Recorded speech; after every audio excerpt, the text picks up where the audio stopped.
بطبيعة مساحة وعظمة مملكتنا الحبيبة، وبطبيعة أرضها الخصبة في استقطاب كوادر من جميع أنحاء العالم، استضفنا بعض الكوادر الغربية اللي عايشين في المملكة وسألناهم عن مملكتنا الحبيبة. لا تنسوا تسوي شير، لايك، سبسكرايب.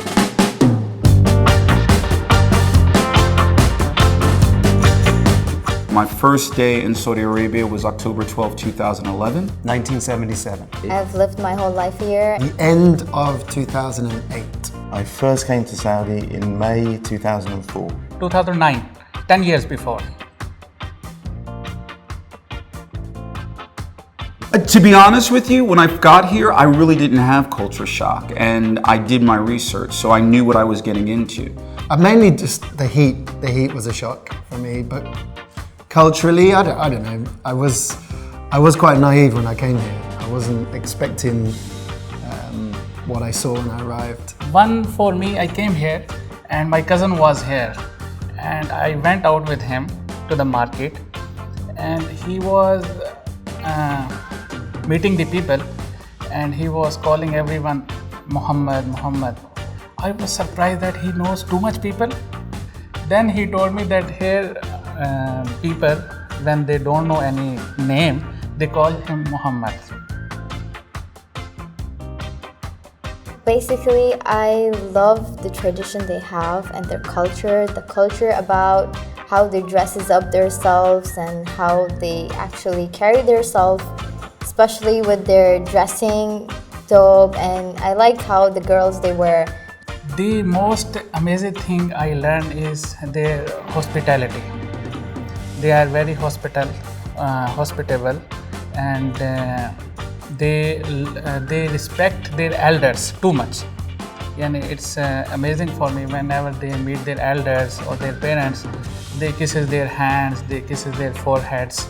I think that for me, what I love about the culture here is family, loyalty, how valuable your name is.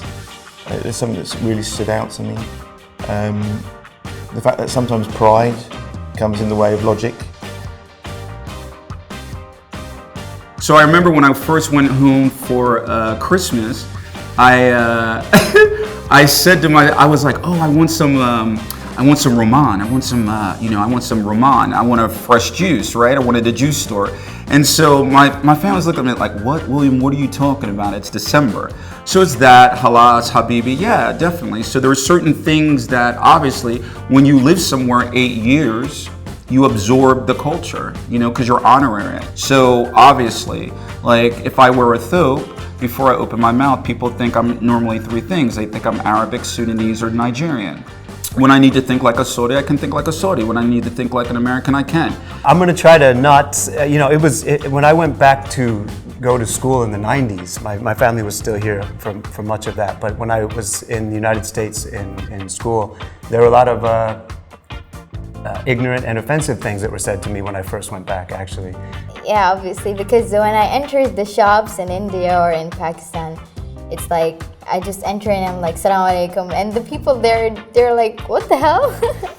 Family, like the way that the families are together here, the closeness, the way that the younger generations look after the older generations, putting mum and dad first, brothers, sisters. I wasn't used to that. Yeah, my driving. My driving always gets criticised now when I go home. Failure to use the indicators and things. So yeah, they say I've become Arabized when it comes to driving. I got into the car one time. I got into a taxi coming back from a gathering. This was in Riyadh, and this was right after 9/11. And taxi driver, I didn't have a car that night, so we went out and flagged a cab down, and I got in the front seat, and my friends who were Americans got in the back seat, and the driver, there was Quran playing in the car, and so we got in. Assalamu alaikum. And then we just sat there, and he popped out the Quran tape and put in another tape. And I don't know if you're gonna know this song, but it was John Denver. Country roads take me home to the place I belong, West Virginia. So that was I'll never forget that. It was one of the strangest moments of my life. When I first came here, the hospital I worked in took me to a place outside Riyadh. It was a festival. I think it's Janadriya. Oh, right. Janadriya. Yeah. And when I was there, at the time there was a football player, played for Al Hilal, a Swedish player, Johansson, I think his name. They thought I was him at this event. So people started coming up to me one at a time, hey, can we take a picture? Can you sign this? And the crowd got bigger and bigger. And then the crowd started getting aggressive. And all of a sudden, all the security had to rush in. And we had 3 or 4 armed guards trying to grab me and pull me out from this crowd. And then they realized it wasn't me, it wasn't him. Nothing really springs to mind, but I had a car accident once where, ironically, a tow truck hit me from behind. Oh. So when the policeman came and he was trying to sort of speak, the only word I knew at the time was himar, like donkey. So I said, who are himar? And he said, oh, no problem, 100% his fault. Oh, what is it in Arabic? Kusa and Hamor, like on Fridays. I like Jarish. That's probably, as far as traditional foods, here in this region, I'm a little bit like confused whether something's originally from somewhere else or if it's Saudi. So I might put my foot in my mouth on this one. But Mendi, Jarish, yeah, basically that. معصوب. On occasions, I'll say it's one of, I really like it, but I try to avoid it here and there. Yeah. Oh my god, about food, I love eating madghoud and mandi. I just love eating that. It's my favorite. I can have it anytime I want to. It's something I want and something that makes me feel like, yeah, I'm really having a food, like heavy one, you know. I like masoop, especially with the cream and the cheese on the top. Crave burger. I'm not a traditional Saudi food guy, but I love a lot of the local guys who start and set up food businesses here. And for me, Crave is number 1. My favorite food is, one is sweet, knafa, which I only eat here. Nowhere in my country this is not available. And the other thing is, of course, this faham with chicken barbecue chicken with rice. This is The Bukhari? Yes, Bukhari. Yes.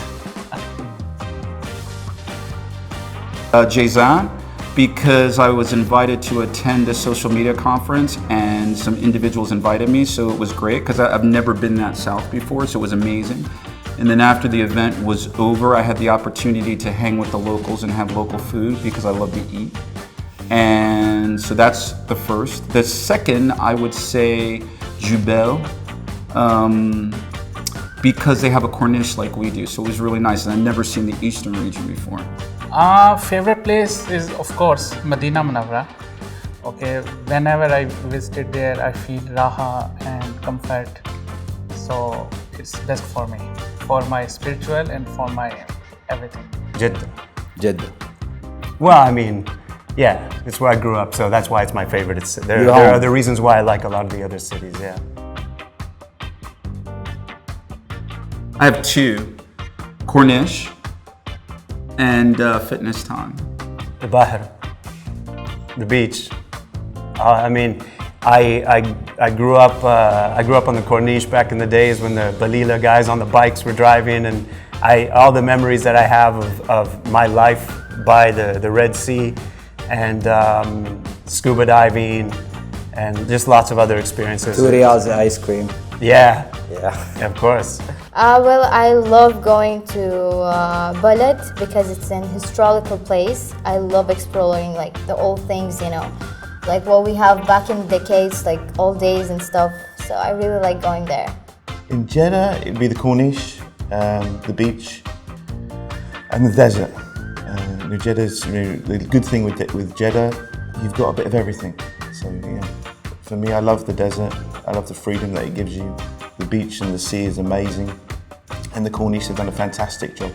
Ubhar Janubi, near to Al Saif beach. Why? because it's very calm, peace. No, there is no too much rush, not too much people, and we go there and see this vast sea. I think Saudi has given me a lot, and I think it's really good, and I feel like I've experienced a lot of things here. Like I've been exploring things, and it's been great here.